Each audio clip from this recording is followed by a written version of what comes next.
नमस्कार प्यारे छात्रों, मैं अंकित मिश्र एक बार फिर से हार्दिक स्वागत करता हूं आपके अपने चैनल एग्जाम तक पर।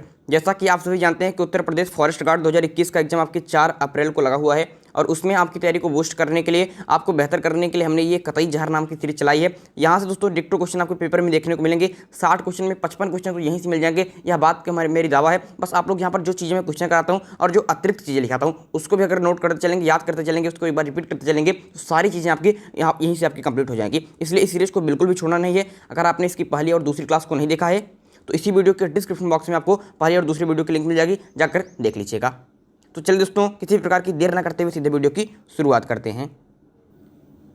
तो यहाँ पर आज का हमारा पहला और पूरी सीरीज का 21वां क्वेश्चन है कि भारत का सबसे बड़ा परमाणु ऊर्जा संयंत्र, सबसे बड़ा परमाणु ऊर्जा संयंत्र पूछ रहा है, कौन सा है? तो सही उत्तर हो जाएगा कुडनकुलम परमाणु ऊर्जा संयंत्र। जो कुडनकुलम परमाणु ऊर्जा संयंत्र है ये भारत का सबसे बड़ा परमाणु ऊर्जा संयंत्र हो जाता है और यह कहाँ पर है? तो तमिलनाडु में है। क्वेश्चन ये भी कई बार पूछा गया है कि कुडनकुलम परमाणु ऊर्जा संयंत्र कहाँ पर है, तो आपका तमिलनाडु बिल्कुल सही उत्तर आपको लगाना है। नेक्स्ट क्वेश्चन की उड़ान पुस्तक के लेखक कौन है? दोस्तों जो उड़ान पुस्तक है इसके लेखक कौन है? तो वानना बोंटा। कौन के? वानना बोंटा आपके जो है उड़ान पुस्तक के लेखक हैं और ये पुस्तक आपके पेपर में कई बार पूछ ली गई है, इसलिए इसको नोट करते चलेंगे। एक पुस्तक मैं आपको और बता दे रहा हूँ, जो पुस्तक है आपके खुशवंत सिंह की कि इंदिरा गांधी रिटर्न्स,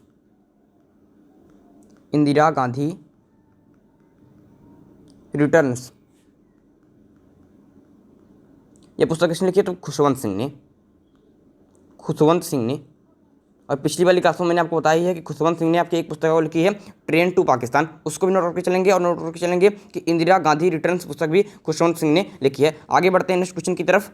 पंचतंत्र को किसने लिखा है? जो पंचतंत्र पुस्तक है इसको किसने लिखा है? तो विष्णु शर्मा ने आपके पंचतंत्र नाम की पुस्तक लिखी है। कुछ आपके क्वेश्चन आपके जो पुस्तक से कई सारे पूछते हैं, इसलिए मैं आपको कई सारे क्वेश्चन यहाँ पर आपके कई सारे पुस्तक आपको नोट करा दे रहा हूँ। जैसे एक पुस्तक पूछ जाती है प्रेम वाटिका, प्रेम वाटिका किसने लिखी? कई बार ये क्वेश्चन देखा गया है। तो प्रेम वाटिका दोस्तों आपके रसखान ने लिखी है। रसखान का नाम तो आप लोगों ने सुना ही होगा, रसखान जी, उन्होंने प्रेम वाटिका नाम पुस्तक लिखी है। इसके अलावा दोस्तों आपको पता होना चाहिए कि मृक्षकटिकम किसने लिखा है?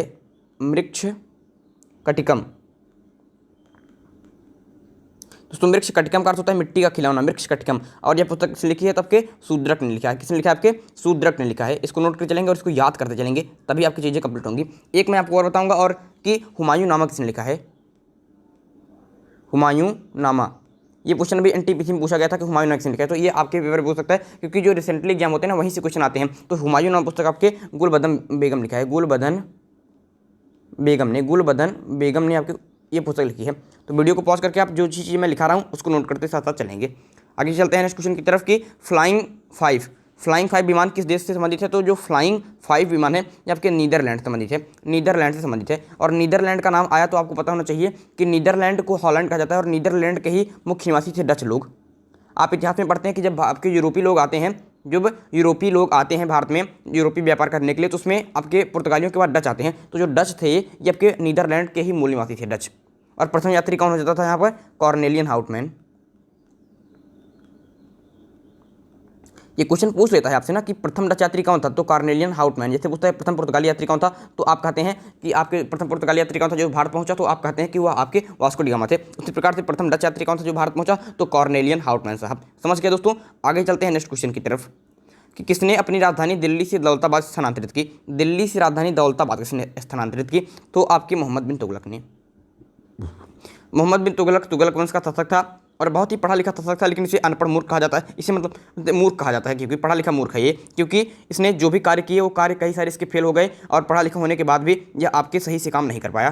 तो इसने इसका एक आपके गलत कार्य ये भी था कि दिल्ली से दौलताबाद काफ़ी दूर था। यह समझदारी इस प्रकार से करता था कि दौलताबाद आपके मध्य में था, भारत के दिल्ली यहाँ पर थी तो मध्य में था दौलताबाद। तो सोच रहा था अगर यहाँ पर कर देंगे तो हम उत्तर भारत और दक्षिण भारत दोनों पर नियंत्रण कर सकेंगे, लेकिन इतना दूर था कि पूरे राज्य को यहाँ शिफ्ट करने में ही कई सारे लोगों की मृत्यु हो गई और इसमें कई सारा हानि हो गई। तो इसलिए यह भी आपके इसका जो है विफल कार्य था। लेकिन याद रखे चलेंगे किसने अपनी राजधानी दिल्ली से दौलताबाद स्थानांतरित की? तो मोहम्मद बिन तुगलक ने। किसने? आपके मोहम्मद बिन तुगलक ने।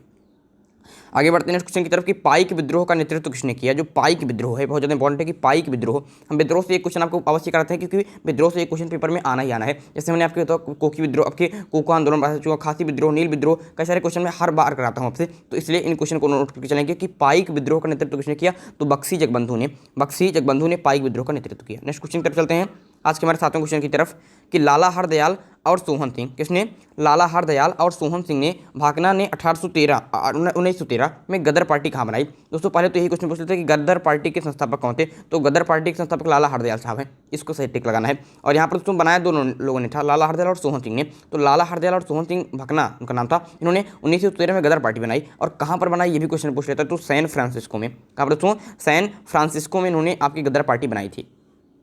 तो दो बातों पर चलेंगे कि गदर पार्टी कहाँ बनाई, तो सैन फ्रांसिस्को में। किसने बनाई, तो लाला हरदयाल ने।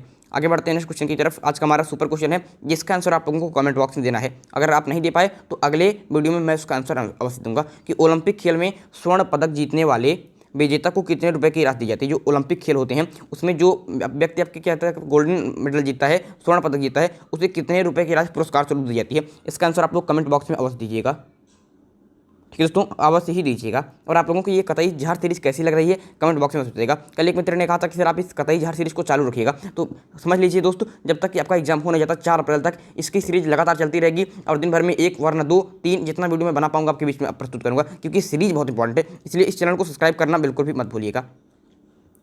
आगरा की स्थापना किसने की, दोस्तों आगरा की स्थापना सिकंदर लोदी ने। किसने की, सिकंदर लोदी ने आपके 1504 ईस्वी में आगरा की स्थापना की और 1506 ईस्वी में इसे अपने राजधानी भी बना लिया। सिकंदर लोदी की बात करें दोस्तों, यहाँ लोदी वंश के संबंधित था। और सिकंदर लोदी किससे संबंधित था, लोदी वंश से। और लोदी वंश के संस्थापक कौन है, तो लोदी वंश के संस्थापक आपके हो जाते हैं दोस्तों बहलोल लोदी, बहलोल लोदी। तो बहलोल लोदी लोदी वंश के संस्थापक हो जाते हैं। इस बात को नोट करके चलेंगे, बहुत ही ज़्यादा इंपॉर्टेंट सा ये क्वेश्चन आपसे पूछ लेता है। और दोस्तों लोदी वंश क्या दोस्तों, प्रथम अफगान वंश था, ये भी क्वेश्चन पूछ लेता है, प्रथम अफगान वंश था। इससे पहले जो आपके वंश बैठे जैसे कि गुलाम वंश, खिलजी वंश, तुगलक वंश, उसके बाद सैयद वंश, ये सारे आपके तुर्क वंश थे। लेकिन ये आपके प्रथम अफगान वंश था, ये अफगान थे। इसलिए क्वेश्चन पूछ लेता है कि प्रथम अफगान वंश के संस्थापक कौन थे, तभी आपको बहलोल लोदी लगाना है। मान लीजिए सिंपल सा क्वेश्चन ना पूछे कि लोदी वंश के संस्थापक कौन थे, ऐसा क्वेश्चन पूछ ले कि प्रथम अफगान वंश के संस्थापक कौन थे, तो बहलोल लोदी ही, क्योंकि लोदी ही वंश आपके प्रथम अफगान वंश था। ठीक है दोस्तों। और द्वितीय अफगान वंश कौन था, तो द्वितीय अफगान कौन आए, द्वितीय अफगान वंश कौन था दोस्तों, द्वितीय अफगान वंश आपके सूरी वंश था, सूरी वंश था। और सूरी वंश की स्थापना आपके शेरशाह सूरी ने की थी। जो शेरशाह सूरी था ये भी अफगान का था। तो प्रथम आपके अफगान वंश था आपके लोदी वंश और द्वितीय अफगान वंश था आपके सूरी वंश। ये भी क्वेश्चन पूछ सकता है, इसलिए नोट करके चलेंगे। अगला क्वेश्चन कि आलू के कौन से हिस्से को खाते हैं, आलू के कौन से हिस्से, तो आलू के कंद वाले हिस्से को खाया जाता है। बहुत ज़्यादा इंपॉर्टेंट है, ये क्वेश्चन आपसे क्वेश्चन में पूछ सकता है।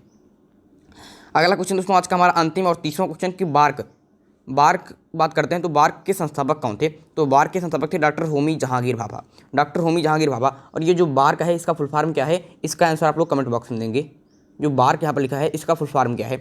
जिसने ये दोनों क्वेश्चन का आंसर दिया मैं समझ लूँगा कि उसने पूरा वीडियो देखा और सीरियस स्टूडेंट है, पढ़ रहा है। ठीक है, तो बार्क का फुल फॉर्म क्या है। और ये क्वेश्चन मैंने आपसे ऊपर क्या पूछा था कि ओलंपिक खेल में, जो हमारा ओलंपिक खेल होता है उसमें जो स्वर्ण पदक जीतते हैं, ओलंपिक खेल में जो स्वर्ण पदक जीतते हैं उनको कितने रुपए की राशि दी जाती है। इन दोनों क्वेश्चन का आंसर मैं कमेंट बॉक्स में इंतजार करूंगा, बिल्कुल भी दीजिएगा। और अगर आप सोच रहे होंगे कि इसकी पीडीएफ फाइल कहाँ पर प्राप्त करनी है और सारे क्वेश्चन को कहाँ पर करनी है, तो दोस्तों आपको ज्वाइन कर लेना है हमारे टेलीग्राम चैनल को। हमारे टेलीग्राम चैनल की लिंक इसी वीडियो के डिस्क्रिप्शन बॉक्स में आपको दी गई हुई है। तो वहाँ पर टेलीग्राम चैनल को जाकर ज्वाइन कर लीजिएगा, क्योंकि वहाँ पर इसकी पीडीएफ फाइल भी मिल जाएगी और वहाँ पर भी मैं कई सारे क्विज कराता रहता हूँ। ठीक है दोस्तों, कहाँ पर, आपके टेलीग्राम चैनल पर। और इसके अलावा दोस्तों फॉलो की बात करते हैं, हमको आप ट्विटर पर फॉलो कर लीजिएगा। हमारा यूजर नेम है @exam tak ऑफिशियल। ठीक है दोस्तों, तो वहाँ पर हमको जाकर फॉलो कर सकते हैं। कॉन्टैक्ट नंबर हमारा है 95804826 आपके 2638 होना चाहिए, बट 7 लिख दिया है, इसको माफ़ कर दीजिएगा। 9580482638 ये हमारा ऑफिशियल नंबर है, यहाँ पर ऐड कर लीजिएगा। और इस पर हमसे आप बात कर सकते हैं कभी भी, और कभी भी हमसे आप बात यहाँ पर कर सकते हैं, कोई भी दिक्कत आपको नहीं होने वाली है। व्हाट्सएप ग्रुप की लिंक मैंने लिंक इन डिस्क्रिप्शन बॉक्स में दे दी है। व्हाट्सएप ग्रुप को जाकर ज्वाइन कर लीजिए। कई सारे फॉरेस्ट गार्ड के स्टूडेंट ज्वाइन कर रहे हैं, आप भी ज्वाइन कर लीजिए। और वहाँ पर मैं कई सारे स्टडी मटेरियल, आपके दैनिक के करंट अफेयर वगैरह वहाँ पर शेयर करता रहता हूँ, इसलिए वहाँ से आप देख कर सकते हैं। वहाँ पर आपको वहीं से आप उसको नोट कर सकते हैं। तो जो वीडियो मैं नहीं बना पा रहा हूँ उसको वहाँ पर शेयर कर दे रहा हूँ, इसलिए वो आपके व्हाट्सएप ग्रुप ज्वाइन करना आपके लिए बहुत ज़्यादा जरूरी है।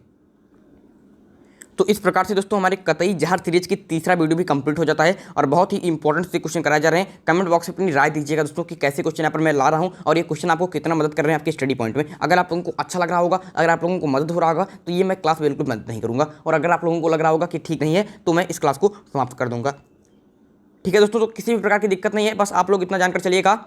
एक 2 पंक्ति जो मैं लगातार आपसे कहता हूँ, बार बार कहता हूँ कि हो चुका आगाज रण का, युग बदलने की तैयारी, जीत उसी की होगी जिसका संघर्ष है जारी। दोस्तों जीत उसी की होनी है जिसका संघर्ष जारी है, तो अपने संघर्ष को जारी रखिए और 4 अप्रैल को आप एग्जाम देने के लिए बिल्कुल तैयार रहिए और किसी प्रकार की कमी मत छोड़िए।